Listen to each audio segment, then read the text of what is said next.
त्यागति संस्थिते न च कृत्य परित्यज्य मे सधर्म सनातन। सनातन धर्म कहा कहा जाए अकुरुत्यं नैव कर्तव्यं जहा करणीय नुहे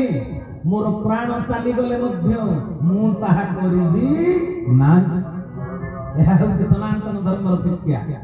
न च कृत्य परित्यज्य मे सधर्म सनातन। कोन कहिले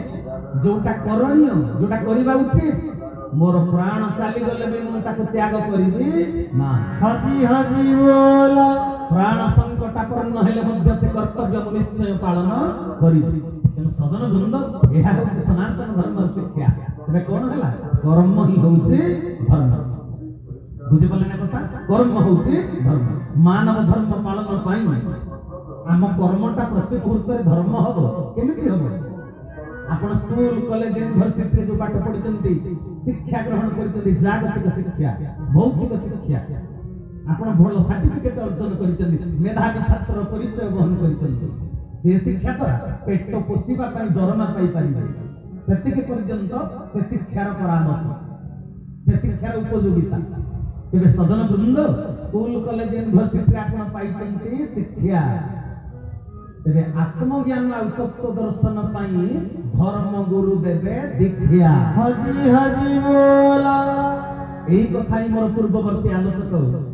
सुनील बाबा महोदय आपण मानकु कहूथिले जे गुरु दीक्षा ग्रहण करबा जीवन रे निहाती दरकार। तेरे सजन वृंद आपण माने मते भी प्रश्न पचारि पारंती जे जो माने गुरु दीक्षा ग्रहण करिसंती समस्त कोन आत्मज्ञानी तांको क्षेत्र कोन असंगति देखा जाउनी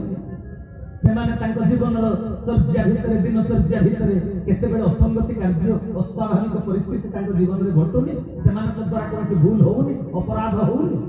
आपण माने मते भी ए प्रश्न पचारि पारनु। तेबे सजन वृंद तुलसीदास गोस्वामी रामचरित मानस रे जे सुंदर कथा उल्लेख करिसंती बोले 1000 व्यक्ति की जदि खोजिबो 1000 शतकड़ा आनुपातिक हिसाब 1000 मनुष्य भितरे आपण जणे धार्मिक को पाइबे मात्र जणे धार्मिक जे धर्म आचरण करूथिबे। धर्म आचरण कले बुझी पारथिबे विभिन्न तार तो आलोचना बहुत व्यापक आलोचना कोन आ कहिबे। आजिकाली एमिति लोक अछंते कि तुलसी चौरा तांको दुआर मुहरे थिले से पानी दियंते कि धूप दियंते ना। कोली जुगरे बहुत मठ मंदिर भी ताला पडिछ। तेणु 1000 जन लोक भितर आपण क्वचित जणे अधे पाइबे धर्मव्रती जे धर्म आचरण करूथिबे।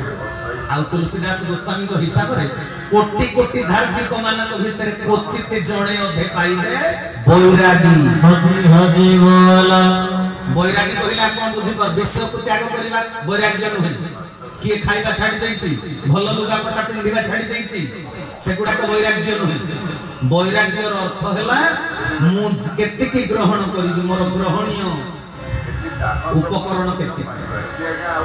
दुनिया रंगीन दुनिया माया जगत रे बहुत व्यवहार्य उपकरण सब मिलुछि किंतु मोर करणीय कर्तव्य केति मु ग्रहण करिबि केति। बुझि पलना कथा गुड़ हांडी रे बहुत गुड़ अछि किंतु पिंपुड़ी की ईश्वर नियम दैचंती तू सुंढटा लंबे कि जतिकी गुड़ टाणीबा कथा टाणी पाद बढ़ेइबा। जदि लोभरे पिंपुड़ी गुड़ हांडी भितरे पाद पुरई दिए तबे पिंपुड़ी विपर्यस्त होइछो ता प्राण त्याग करिबा को से बाध्य हो। तेनु रोग भोग भोगटा जेमिति रोग रे परिणत न हो सुजोग दुर्जोग रे परिणत न हो। तबे बैरागी कहा कहा जाए विषय सहित जरा विवेक पूर्ण संयोग ताको कहा जाए बैरागी। तेनो सजन वृंद कोटि कोटि धार्मिक मानक भितरे तमे जणे अधे पाइबो बैरागी। आ कोटि कोटि बैरागी मानक भितरे यथार्थ ज्ञानी पाइबो जणे अधे। बैराग्यता अवलंबन करथिबे बहुत लोक बैराग्य किंतु यथार्थ ज्ञानी ताको जीवनर आचरण को देखिले से जे ज्ञानी ए कथा तुमर विश्वास हबो। तेणु कोटि कोटि बैरागी मानक भितरे यथार्थ ज्ञानी होचंती जणे अधे। आ कोटि कोटि ज्ञानी भितरे क्वचित जणे अधे जीवन मुक्त व्यक्ति। जीवन मुक्त जे हिंसार मुक्त जे ईर्षार मुक्त जे कहा प्रति व्यवहार खराब करंती नाही। बुझि परछ ना ऊपर कहा व्यवहार खराब करिवे भितरे पछे ताकर जा तेणु जीवन मुक्त जी हिंसा ईर्षा परस्त्री कातरता अविद्या अस्मिता राग द्वेष एई गुडा करू मुक्त से होची जीवन मुक्त से शांति संतोष रे कालातीपात करी पारंती सेथिरे भी आहुरी रहिछि असंगति बुझि परछ हजार हजार जीवन मुक्त लोक मानक भितरे क्वचित जणे अधे ब्रह्मदर्शी जे वास्तव रे ब्रह्म को चिन्हन बुझि पल्ले न कथा आ ये अनेकंक भितरे माने धर्माचरण कला वैरागी ज्ञानी जीवन मुक्त ब्रह्मलीन ब्रह्मदर्शी ए मानक भितरे क्वचित पाइब हजार हजार भितरे जणे अधे भक्ति परायण महात्मा जे भगवान को एकमात्र प्रेम करंती पुनी भगवान को प्रेम कले जगत तांको ब्रह्ममय देखा हरि हरि बोला एमिति प्रेमी भगत कोटिके रे गोटिया आपण माने पाइबे बुझि पल्ल जे पर्यंत ईश्वर को प्रति आपनकर प्रेम जात होई ना दृढ़ अनुराग जात होई ना से पर्यंत तुमे वास्तव धर्म पालन करि परियो ना तबे प्रेमटा कोठी मिले सुर भाई प्रेम कोठी मिले कल बिनु सत्संग न हरि कथा तेहि बिनु मोहन भाग कले सत्संग बिना हरि कथा मिलिबनी तुमको सुनिबाकू सत्संग आसिले ही हरि कथा को श्रवण करिबो आउ हरि कथा बिना तुम भितर केबे मोह भंग हबो ना आसक्ति टूटिबो ना रंगीन दुनिया माया जगत रे मजिचंती ए समस्त मनीष तेनु मोह टूटेइबाटा एते सहज कथा नहीं कले जदी पाइबू भेट मोह माया को तुही काका तेनु जसवंत दासन करल रचन तेनु सजन वृंद ये सत्संग बिना हरि कथा मिले कोन कहिले कले बिनु सत्संग न हरि कथा तेहि बिनु मोह ना भाग मोह गए बिनु राम पद होई न दृढ़ अनुराग भजले हरि भजले मनवा भजले हरि हरि रे मनवा भजले हरि हरि के पगले भजले हरि हरि बोल सच्चिदानंद चरमनाथ जय बोले सत्संग बिना हरि कथा सुनिबा को मिले हरि कथा बिना मोह टूटे नहीं मोह न टूटिले प्रभु को पाद रे प्रेम लागी प्रेम हुए ना तेणु जी प्रेमी भक्त ता सामने भगवान प्रकट हुए तमे जते जोग तपस्या करो ज्ञान अर्जन करो वैरागी साध प्रेम बिना प्रभु को पाई परिबो ना हरि व्यापक सर्वत्र समान प्रेम ते प्रकट होई भगवान हरि व्यापक सर्वत्र समान भगवान सब जगह परिपूर्ण होई करी अछंती ऑलवेज प्रेजेंट ओमनी प्रेजेंट से सर्वकालीन सर्वविदित सार्वभौम सब जगह से पूरी करी अछंती किंतु का सामने प्रभु प्रकट होंते प्रेम के प्रकट होई भगवान प्रेम तेन समस्त प्रेम कर आज प्रेम विपर्यस्त व्यक्तिगत जीवन विपर्यस्त दाम्पत्य जीवन विपर्यस्त पारिवारिक जीवन विपर्यस्त सामाजिक जीवन विपर्यस्त आउ राष्ट्रीय जीवन जोड़ी चाकरी करिचंदी अनेक सहकर्मी मानक सहित कर्म करिया पड़ुछि राष्ट्रीय जीवन विपर्यस्त एमिति देखिबा को पड़िले जणे गुरुंकर आश्रित होइतिबा अनेक लोक धर्मानुष्ठान रे जोग देइतिबा से धार्मिक जीवन मध्य विपर्यस्त हरि हरि बोला ये कोड़ी जगर एमिति तन सजन वृंद एठी ब्रह्मदर्शी बोली काहे कहिबो सजन वृंद आम घरटा गोटे परिवार धर्म अनुष्ठान मध्य गोटे परिवार परिवार प्रत्येक प्रत्येक सहित जोड़ी होगा चेष्टा कर छिड़ीबा चेष्टा कर भाई भाई माने पर्वत सहित पत्थरटा जे पर्यंत जोड़ी हेई करी अछि से पर्यंत पत्थर खंड कहूची सुरक्षित हां कि जे पर्यंत पर्वत सहित पत्थरटा जोड़ी हेई करी अछि पत्थर सुरक्षित पत्थर जदि पर्वत टू छिटिकी पड़िला छाड़ी हेई गला तबे पत्थर विपर्यस्त होई से गुंड होई जो चुना हेई जो चिप्स हेई हां कि नहीं तार स्थिति से हरि बसे जे पर्यंत गछरे पत्रटा लागि रहिछि पत्र सबुज देखा जाय जदि गछर पत्रटा झड़ी पड़िला सुखिला हेई नष्ट हेई भक्त चरण दास कहिथिले झुंटी पड़िले उठि पारिबु नाही झुंटी पड़िले उठि पारिबु नाही झड़ी ঝড়িলা পত্র বৃক্ষে লাগিছে কাহি ঝড়িলা পত্র বৃক্ষে লাগিছে কাহি তোরি মনারে মোর কলা শ্রী মুখ মানে ଦେଖିବା ଚାଲ ପତ୍ର ଝଡି ପଡିଲେ ଗଛରୁ ତା ଠିକଣା ହରେଇ ବସିବ ଯେ ପର୍ଯ୍ୟନ୍ତ ସୂତା ଲାଗିଛି ଆକାଶରେ ଗୁଡି ଉଡୁଛି ଯଦି ସୂତା ଛିଣ୍ଡି ଗଲା ଗୁଡିର ଚିହ୍ନ ବର୍ଣ୍ଣ ରହିବ ତେଣୁ ଯୋଡି ହେଇଯାଅ ପ୍ରତ୍ୟେକଟି ମଣିଷ ସହିତ ପ୍ରତ୍ୟେକଟି ମଣିଷର ସମ୍ପର୍କ ନିବିଡ଼ ହେଇଯାଅ ତେଣୁ ସଜନ ବୃନ୍ଦ ତେବେ ଯଦି ଛାଡି ହେଇଗଲ କାହାର କ୍ଷତି ହବ ଝରକାଟାରେ ଉଇ ଲାଗିଗଲା ଘରଟା ଭାଙ୍ଗି ଦିଆଯିବ ନା ଝରକାଟାକୁ ଫୋପାଡ଼ି ଦେଇ ନୂଆ ଝରକାଟେ ଲଗାଇ ଦିଆଯିବ ରଥର ଚକଟା ପହିଟେ ନଷ୍ଟ ହେଇଗଲା ତେବେ କଣ କରାଯିବ ସେ ଅଂଶଟାକୁ ଫୋପାଡ଼ି ଦିଆଯିବ ରଥକୁ ଫୋପଡ଼ା ହେବା କି ତେଣୁ ସଜନ ବୃନ୍ଦ ଏ କଥାର ମହତ୍ଵ ଆପଣ ବୁଝି ପାରୁଥିବେ ଯୋଡି ହେଇଯାଅ ଯଦି ଛିଣ୍ଡି ଗଲ ଯିଏ ଛିଣ୍ଡି ହେଇଗଲା ବ୍ୟକ୍ତିଗତ ଭାବରେ ସିଏ ନଷ୍ଟ ହେଇଯିବ ତାର ପରିଚୟ ହଜି ଯିବ ତେଣୁ ସଜନ ବୃନ୍ଦ ମତେ ତ ସମୟ ସ୍ୱଳ୍ପ କହିବାକୁ କଥା ବହୁତ ଅଛି ଆଜି କଳିଯୁଗରେ ସମ୍ପତ୍ତି ପାଇଁ ପଦ ପଦବୀ ପାଇଁ ବ୍ୟକ୍ତିଗତ ସ୍ୱାର୍ଥ ପାଇଁ ଭାଇ ଠାରୁ ଭାଇ ଅଲଗା ବାପ ଠାରୁ ପୁଅ ଅଲଗା ଶାଶୁ ଠାରୁ ବୋହୂ ଅଲଗା ଏମିତି ବହୁତ ପ୍ରକାର ଅସଙ୍ଗତି ଏ ସମାଜରେ ବ୍ୟତିକ୍ରମ ଦେଖିବାକୁ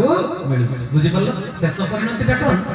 ସମ୍ପତ୍ତି ପାଇଁ ଯଦି ଅଲଗା ହେଇଯିବ ଶେଷ ପରିଣତିଟା କଣ ଧୃତରାଷ୍ଟ୍ର ସମ୍ପତ୍ତି ପାଇଁ ଭାଇ ଠାରୁ ଅଲଗା ହେଇଥିଲେ ଶେଷ ପରିଣତି କୁରୁକ୍ଷେତ୍ର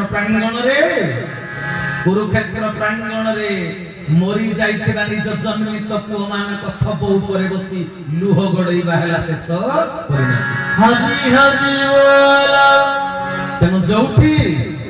ଯୋଉଠି ଭାଇ ଭାଇ ଭିତରେ ଅଲଗା ସେଠି ବୁଝିବାକୁ ପଡିବ ଘରର ମାଲିକ ଧୃତରାଷ୍ଟ୍ର ଅଙ୍ଗ ତେଣୁ ମନ ଧ୍ୟାନ ଦେଇ କଥାକୁ ଶ୍ରବଣ କରିବେ କଥାକୁ ସିଂହାସନ ପାଇଁ ପଦବୀ ପାଇଁ କେବେ ଭାଇ ଠାରୁ ଭାଇ ଭିନ୍ନ ହେଇ ନଯାଏ ଏଇଟା ହଉଛି ଆଜିର କଥା କାହିଁକି ଏ କଥା ମୁଁ କହୁଛି ଏ କଥା ସମ୍ଭବ କେତେବେଳେ ହବ ମୋ ପାଇଁ ସମୟ ସ୍ୱଳ୍ପ ହେଲେ ବି ଯେତିକି କହିବାକୁ ଇଚ୍ଛା କରିଛି ମୁଁ ଆପଣମାନଙ୍କ ନିକଟରେ ଉପସ୍ଥାପନ କରୁଛି ମଙ୍ଗଳ ଗ୍ରହରେ ମଣିଷ ଘର କରିବା ପାଇଁ ଚେଷ୍ଟା କଲେଣି ବୈଜ୍ଞାନିକମାନେ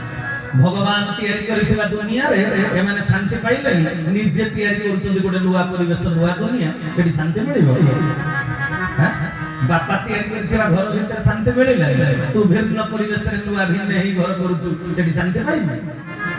ସଜନ ବୃନ୍ଦ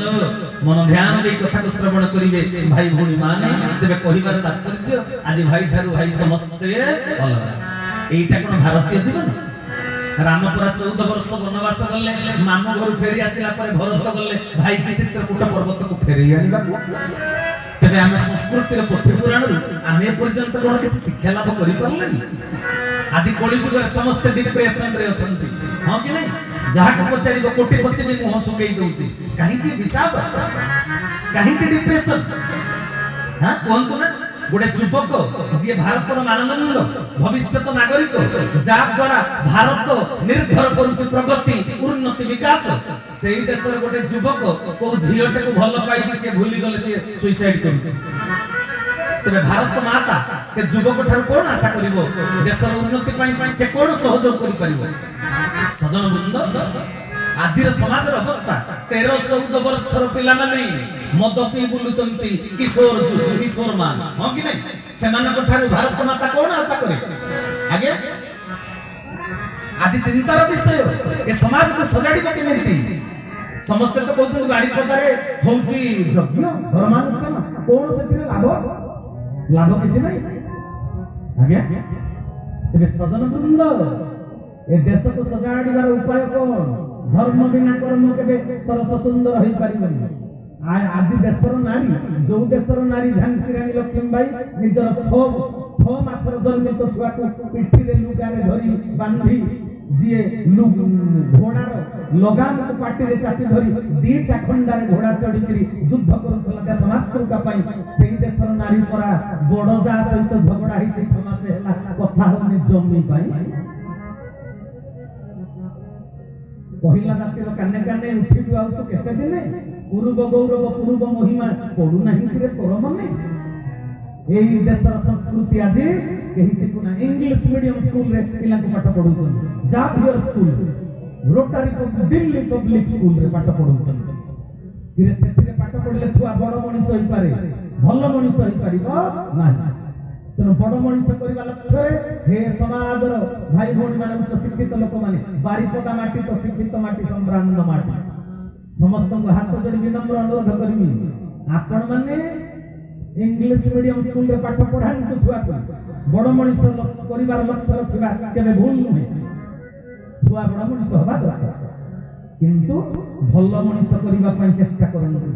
ନହେଲେ ଯାହାକୁ ଜମି ବାଡି ବିକ୍ରି କରି ଡାକ୍ତର କରିଛନ୍ତି, କଠୋର ପରିଶ୍ରମ କରି ମୁଣ୍ଡ ଝାଳ ତୁଣ୍ଡରେ ମାରି, ସେଇ ଛୁଆ ଯେ ତୁମକୁ ଖାଇବାକୁ ଦବ, ସେବା କରିବ ମୃତ୍ୟୁ ବେଳକୁ, ତାର କୌଣସି ଗ୍ୟାରେଣ୍ଟି ନାହିଁ। 14 ବର୍ଷ ମା କଥା ମାନି ରାମ ବନବାସ ଗଲେ। ଆମ ଛୁଆକୁ 14 ମିନିଟ ପାଇଁ ଦୋକାନକୁ ପଠେଇଲେ କହୁଛି ତମ ନିଜ କାମ ନିଜେ କର, ମତେ ଡିଷ୍ଟର୍ବ କର। ତେବେ ହେ ସଜନ ବୃନ୍ଦ, ଧର୍ମ, ପ୍ରତ୍ୟେକଟି ମଣିଷ କଠୋର ପରିଶ୍ରମ କରୁଛନ୍ତି ଟଙ୍କା ରୋଜଗାର କରିବା ପାଇଁ। ଧର୍ମ, ଅର୍ଥ, କାମ, ମୋକ୍ଷ, ୟାକୁ ଚତୁର୍ବର୍ଗ କୁହାଯାଏ। ଯୋଉ ଚାରିଟା ଥିଲେ ତାକୁ ପୁରୁଷାର୍ଥ କୁହାଯାଏ। ତେବେ ସଜନ ବୃନ୍ଦ, ଆଜି ଏ ଜଗତରେ ପୁରୁଷ କିଏ? କାହା ପାଖରେ ପୁରୁଷାର୍ଥ ଅଛି? ଧର୍ମ, ଅର୍ଥ, କାମ, ମୋକ୍ଷ, ଚାରିଟା ଯାକ ଜିନିଷ। କଳିଯୁଗର ମଣିଷ 1 ନମ୍ବରକୁ ଛାଡି 2 ନମ୍ବର ପଛରେ ଗୋଡେଇଛି। 1ରେ ଧର୍ମ, 2ରେ ଅର୍ଥ। ଯଦି ଧର୍ମ ପୂର୍ବକ ଅର୍ଥ ରୋଜଗାର କରିବ, ତେବେ ଜୀବନରେ ଶାନ୍ତି ପାଇବ। ଯଦି ଧର୍ମକୁ ଅବହେଳା କରି, ଧର୍ମକୁ ଆଭଏଡ କରି ଅର୍ଥ ରୋଜଗାର କର, ତମେ ହୁଏତ ଏସି ଫିଟିଂ କରି ଖାଇପାର ଗ୍ରୀଷ୍ମ ଋତୁରେ,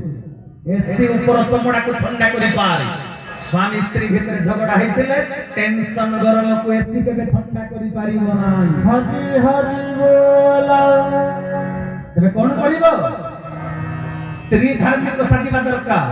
ସ୍ୱାମୀ ଧାର୍ମିକ ସାଜିବା ଦରକାର, ପୁଅ ଝିଅ ଧାର୍ମିକ ସାଜିବା ଦରକାର। ତେଣୁ ଆପଣ ନିଜେ ଧର୍ମ କରନ୍ତୁ, ଛୁଆ ପିଲାକୁ ଧର୍ମ କରିବା ଶିଖାନ୍ତୁ। ହରି ହରି ବୋଲ।